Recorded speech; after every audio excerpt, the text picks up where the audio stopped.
So good morning everybody. So we shall see today the textual grammar. In the first bit we have vocabulary. Now read the following passage and notice the underlined words.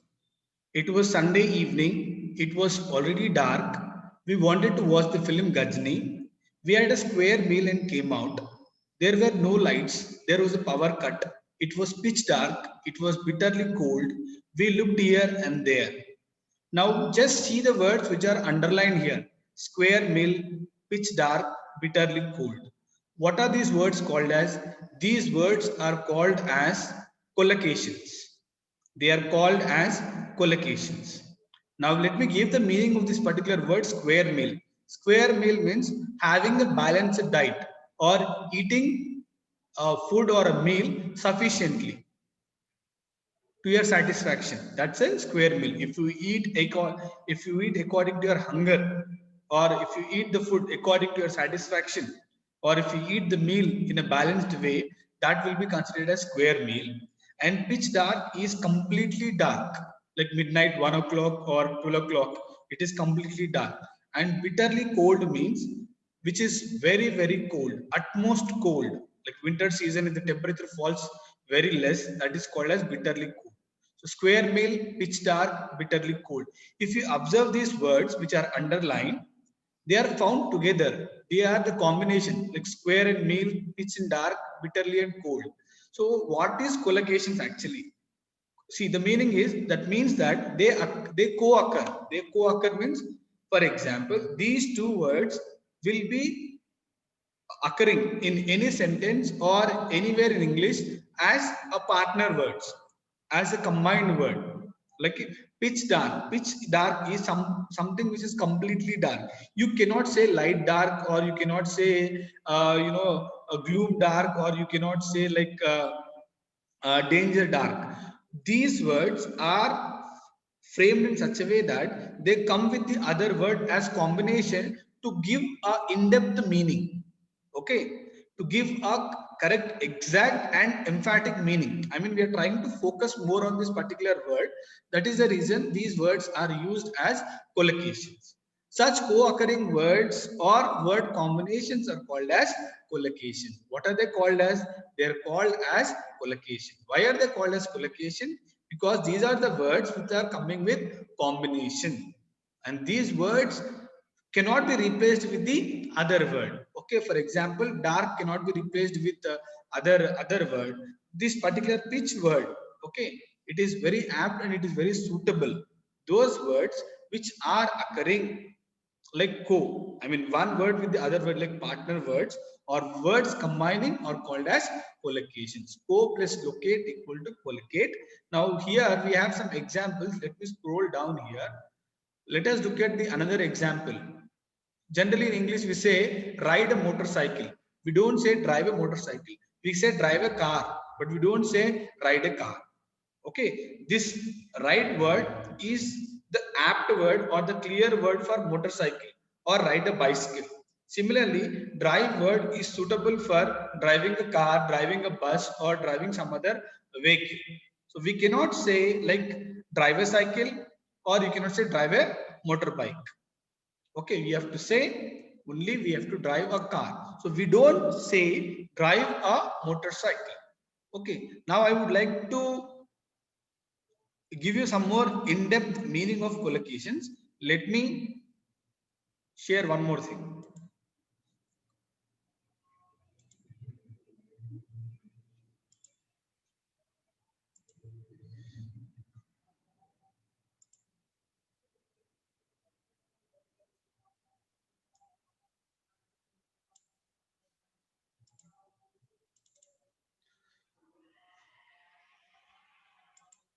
So if you look at here, I want everybody's attention. Now, collocation. What is a collocation? Okay, collocation. A collocation is two or more words that often go together. They often go together. I mean, they exist as combination words. Some examples are pay attention. When teacher is explaining lesson, when you don't listen, teacher may say pay attention. So pay and attention are combination words to give some in-depth meaning. Similarly, we have fast food or make an effort or powerful engine.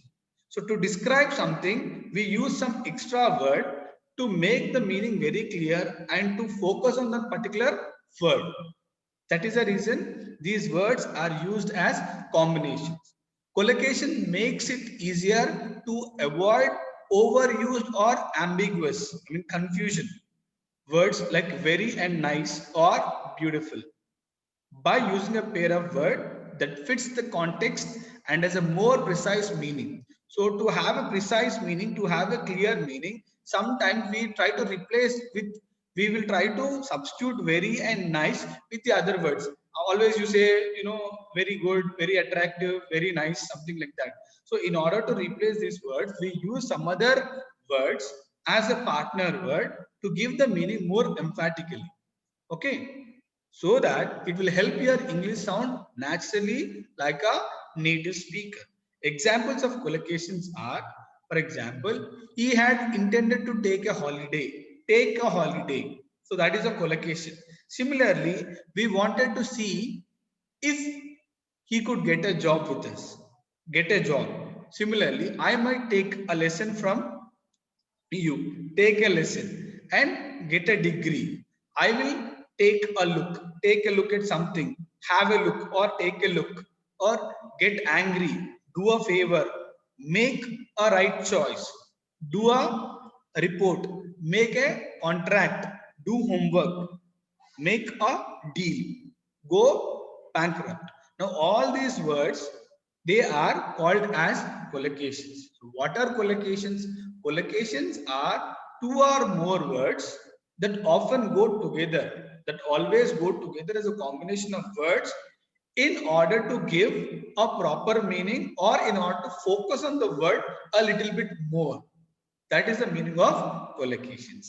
Clear? Now let's get back to our textual exercise.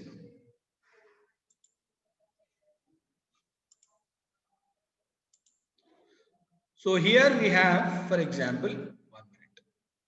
Read the following report and fill in the blanks with the word from the box. Okay, box below that collocate with the underlined words or phrases. Standing, fitting, outstanding, thunderous. For example, you say when somebody is doing extremely well at studies, you can say outstanding performance. Okay, or you can even say something like a befitting, which is very suitable, or thunderous clap, or the clap which is just like a thunder. So these words must be used in our lesson now. So let us little bit do this exercise. The venue of the celebration was Ravindra Bharati, Hyderabad. It was 100-day celebration of the film Animals Forever. Avinash, the hero, was full of life with his dash performance. What performance?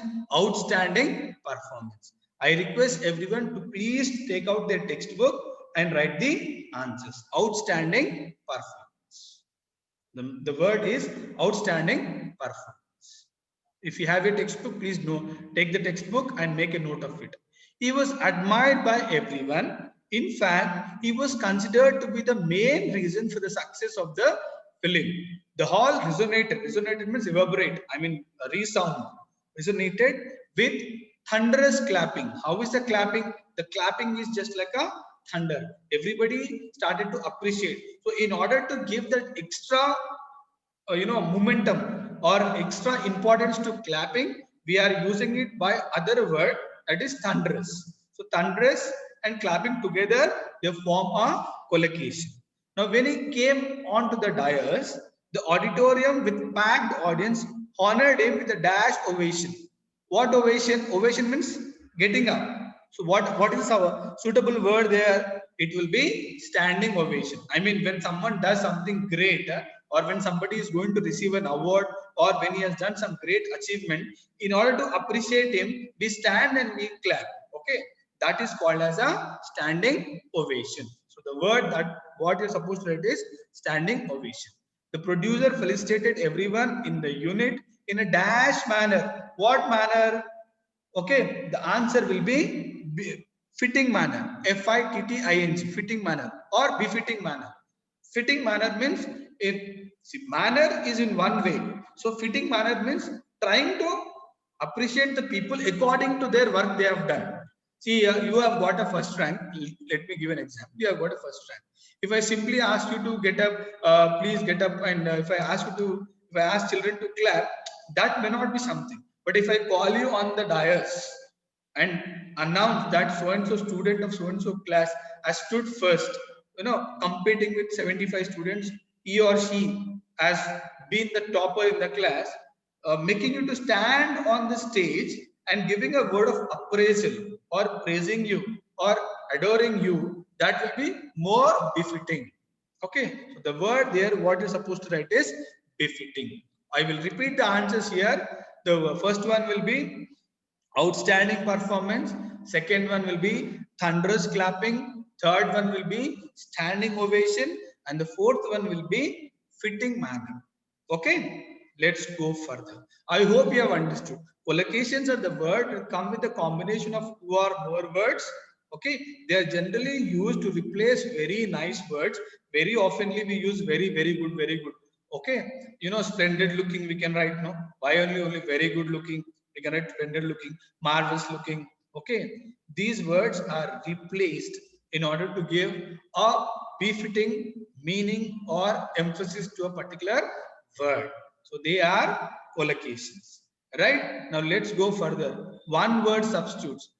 A renderer is a word substitute for a meeting place. What is renderer? We have already seen the lesson renderer with Ray. So renderer is nothing but a meeting place. A personal encounter, a one-to-one encounter or one-to-one meeting is called as renderer. So Satyajit Ray, Gaston Roberts had a meeting. Okay, a personal encounter with Satyajit Ray. Who had it? Gaston Roberts. The Canadian priest had a personal face-to-face meeting with Satyajit Ray. So that meeting of person face to face is called as renderer. Okay. Now you can work in pairs and pick out similar words that substitute from the text equivalent to the meaning given below. A short stay between two places in a journey. So what is the right word? If you have a pencil, please, I request everyone to make a note of the textual grammar. A short stay between two places in one's journey is called as stopover. What is the word there? It is stopover. A person who brings out new books is compiler or a publisher. Okay. Even Satyajit's story is published as book by Mumbai Publications. A person who brings out new books is either called as publisher or is also called as compiler. A group of 3 films that has the same characters or subjects, like Patar Panchali and other 2 movies, all the 3 movies in a group, that is called as trilogy. Okay, it's called as trilogy. Trilogy, TRILOGY, trilogy. An impressive entrance to a building, that is called as portal. That is called as portal. PORTAL. A person who tries to make something less good by criticizing. If something is very good, there are people who always criticize even the good. And those kind of people are called as detractors. Detractors. I repeat the spelling of it. DETRACTOR. Detractors.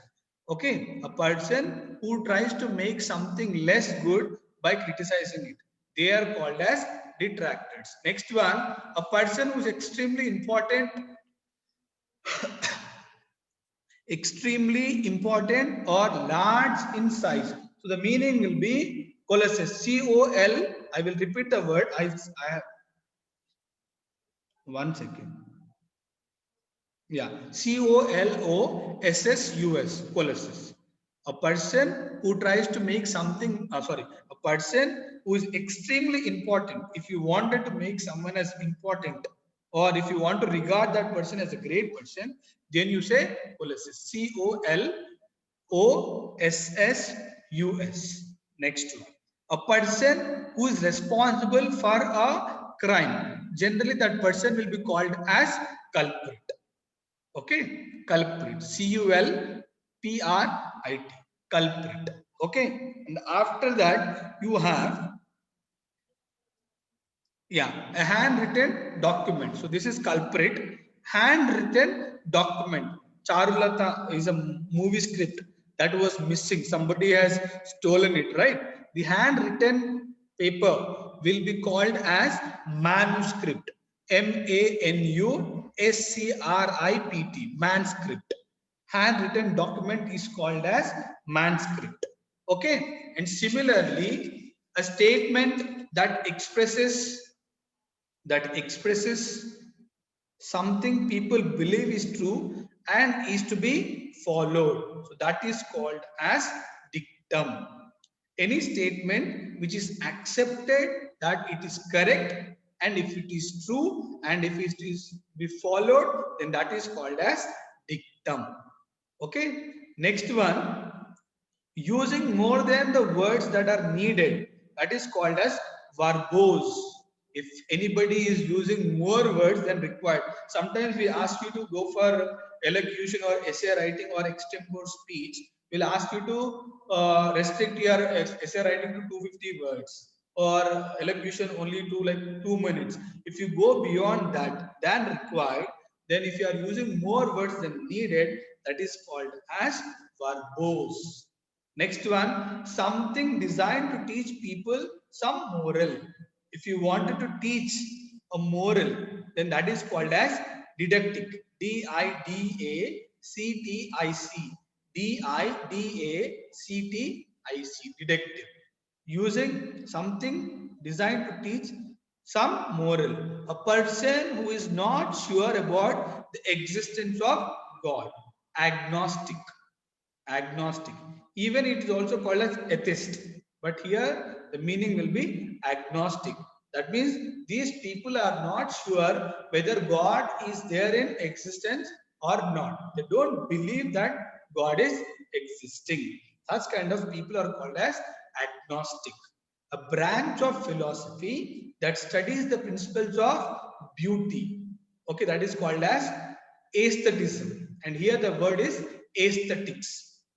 Aesthetics is the study of beauty. Generally, poets, writers, they use beautiful sceneries or images to have a effect of nature. And the study of nature, the philosophy that studies about the principles or the rules and regulations of nature is called as aesthetic. The spelling is AESTHETICS. AESTHETICS.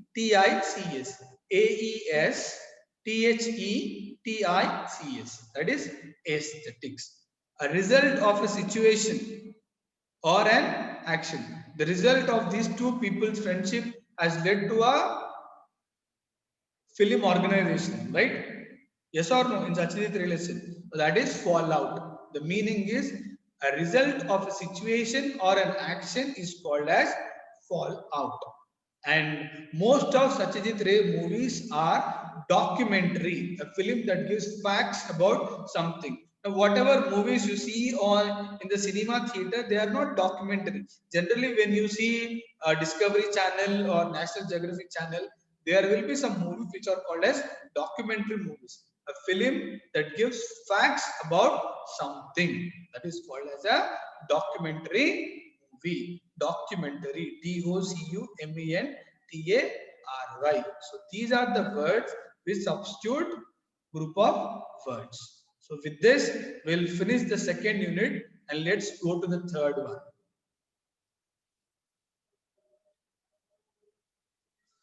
Is there anything there in our lesson? Let me check in the text. Anything is there, we shall go. Okay. Third bit, right? Third bit, or we have anything else in second bit? Documentary, right? 15 completed. Third bit. Now, third bit, in the lesson Rendeavour with Ray, we have come across certain words or the expressions that are not from English. They are not generally from English. Example, en route. This means on the way. These expressions are taken from the language like Latin, Greek, Portuguese. Okay. Most of the English words, English language is called as a bulldozer language.